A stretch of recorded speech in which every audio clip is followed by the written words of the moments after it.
Bonjour et bienvenue dans Le Grand Banquet, l'émission qui aborde la culture dite indépendante à travers le prisme du mauvais genre souvent, du décalé, de l'étrange ou tout simplement de ce que j'ai trouvé pertinent à vous montrer. Aujourd'hui on continue ma sélection de cadeaux pour Noël. Si vous l'avez manqué, je vous mets le lien de ma vidéo des meilleurs romans de l'année juste ici. Et je vais tenter de vous présenter au mieux ce qui m'a le plus séduit en bande dessinée cette année, avec les critères évidemment subjectifs que sont ma culture personnelle, mes envies d'histoires différentes et mes préférences qui vont au fantastique et au décalé. Je vous propose donc une liste de bandes dessinées qui m'ont semblé particulièrement pertinentes et enthousiasmantes en 2020. J'ai prêté beaucoup de bandes dessinées juste avant le confinement et je ne vais pas toujours pouvoir vous les montrer en physique, mais j'incrusterai quand même des images tout au long de la vidéo. La première bande dessinée que je vais vous présenter est très certainement ma préférée de l'année. J'ai nommé Peau d'homme de Hubert et Zanzime aux éditions Glénat. Nous découvrons le personnage de Bianca, une jeune femme de bonne famille vouée à épouser un étranger. Anxieuse à cette idée, elle souhaite au moins le rencontrer avant de se marier, mais comme les mœurs en vigueur l'en interdit, sa tantine va lui révéler un secret de famille. Elle possède une peau d'homme qui peut lui permettre de changer de sexe pour quelques heures. Bianca s'empare alors de la tenue et devient Lorenzo, un beau jeune homme à la peau sombre. Elle va à la rencontre de son futur époux, mais ce faisant, elle va découvrir ce qu'est vivre dans un monde masculin où les interdictions sont moindres et les plaisirs différents, mais où règne également violence et injustice.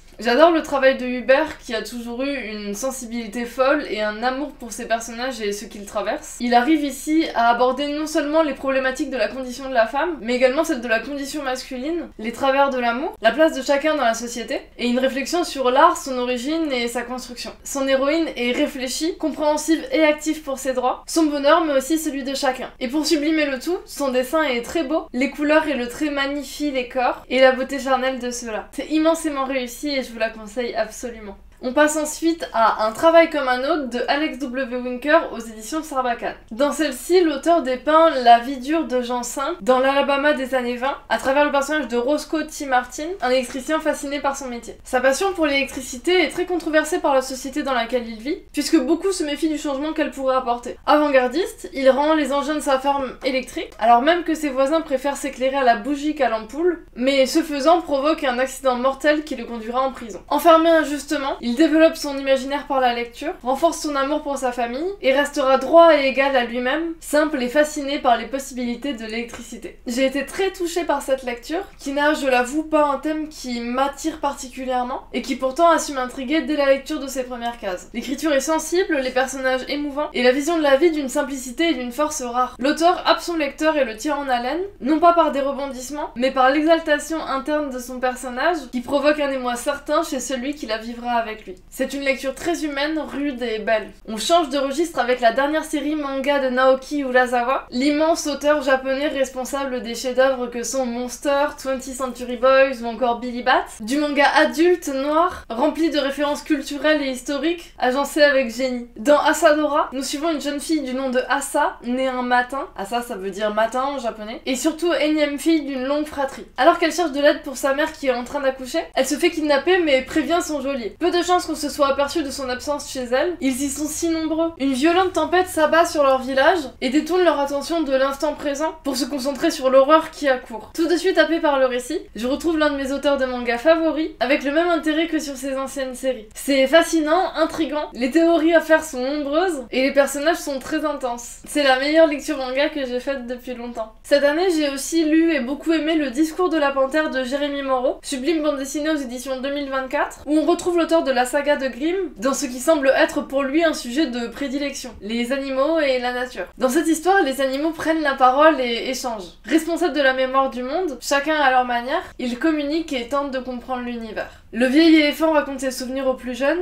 qui sera responsable à son tour de faire passer l'histoire. Mais en discutant avec le microcosme amphibien, il se rend compte qu'il connaît certes les grands actes, mais n'a aucune idée de la précision des faits à chaque seconde, contrairement à son nouveau comparse qui vit sous l'eau. Le récit démontre l'importance de chacun dans un monde global, des différents points de vue, et dépeint une fresque où chaque organisme trouve sa place et enrichit le monde. C'est une très belle BD, à mi-chemin entre un conte philosophique et une fable enfantine, qui peut faire l'objet d'un très beau cadeau pour cette fin d'année. Je parle très souvent de BD indé, mais ce coup-ci, c'est un monstre de la culture que je vais aborder. Le cowboy cowboy le plus connu du Far West, Lucky Luke avec son nouveau tome Un cowboy dans le coton, de HD et Jules aux éditions d'Argo. Ce tome 6 s'inscrit dans la continuité de la série, tout en prenant un certain tournant. Celui de la véracité historique, en ce qui concerne la situation de la population noire aux États-Unis à l'époque des cowboys. En effet, les auteurs expliquent dans l'ouvrage que 25% des cowboys étaient noirs, et que la plupart de leurs collègues étaient en fait hispaniques. Et prennent donc le sujet à bras le corps, pour aborder les thématiques trop peu présentes de la série que sont le racisme, l'esclavagisme et l'exclusion.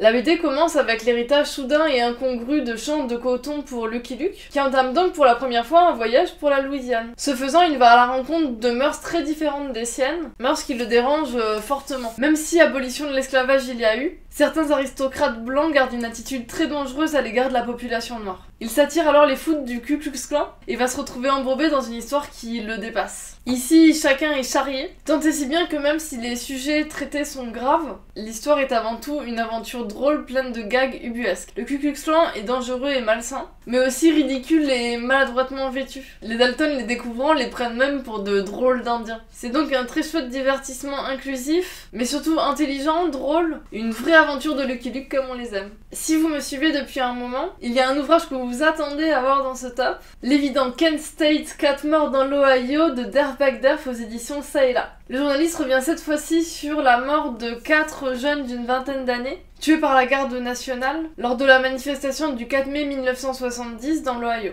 Cet événement marqua considérablement la lutte en cours et provoqua d'immenses manifestations dans tout le pays, provoquant un réel retournement de l'opinion publique sur l'engagement américain au Vietnam à l'époque. Le lecteur se lance dans l'ouvrage pour découvrir 4 jeunes plus ou moins investis dans les manifestations, aux différentes problématiques familiales et sociales. Avec eux, nous découvrons le point de vue de la jeunesse vis-à-vis de la guerre, l'incompréhension, la peur et l'installation classique et pacifique des manifestations. En journaliste précis, Derf Bagderf décrit l'historique de chacun des personnages mis en scène, des étudiants mais aussi celui du président, des policiers et des agents spécialisés dans la sécurité nationale. L'histoire commence 3 jours avant le drame, et chaque instant étant détaillé, nous pouvons nous saisir de la gravité de chaque événement mis bout à bout, la fatigue harassante et les ordres divergents qui fusent dans tous les sens. Comme d'habitude avec Bagderf, c'est intense et honnête et évidemment indispensable.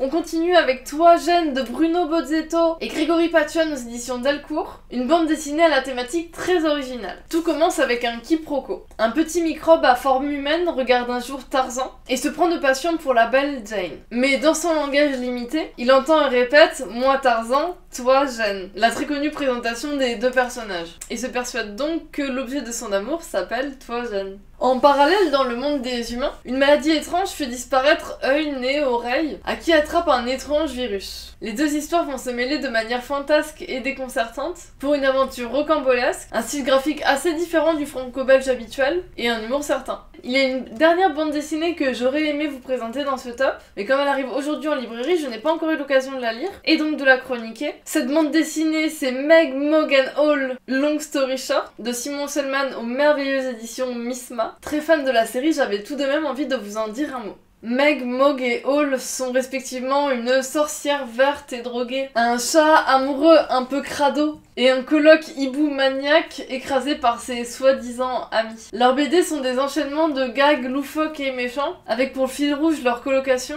voyage et situations financières désastreuses. C'est très drôle, délicieusement coloré, ce qui lui donne un côté très décalé, et complètement infernal. Et comme les Misma font toujours de très beaux objets de lecture, Meg, Mog and Hall n'échappe pas à la règle, et en fait un très beau cadeau pour un public à l'humour corrosif. Et voilà, c'est la fin de cette vidéo, j'espère qu'elle vous a plu. J'espère avoir pu aiguiller un petit peu vos cadeaux et lectures de fin d'année. Et si vous avez besoin de plus de conseils, vous pouvez toujours aller voir mon top de l'an dernier où il y avait également 10 très bonnes BD, avec beaucoup de mes auteurs préférés dedans. Je tiens à remercier les libraires de Terre de Légende qui m'aident et me supportent tout court avec mon caractère pénible. Pensez à soutenir les librairies de vos villes, c'est très important. S'il y a des BD qui m'auraient échappé dans ce top, n'hésitez pas à les mettre en commentaire. Je lis et je réponds avec plaisir. Quand je fais pas des vidéos, vous pouvez me suivre sur mes réseaux sociaux, le Grand Banquet Lola sur Facebook et Instagram, me soutenir sur Utip, les liens sont en description. Et en attendant la prochaine vidéo qui sera dans 2 jeudis à 18 h, qui sera un top des meilleurs films de l'année 2020, je vous dis à bientôt et prenez soin de vous.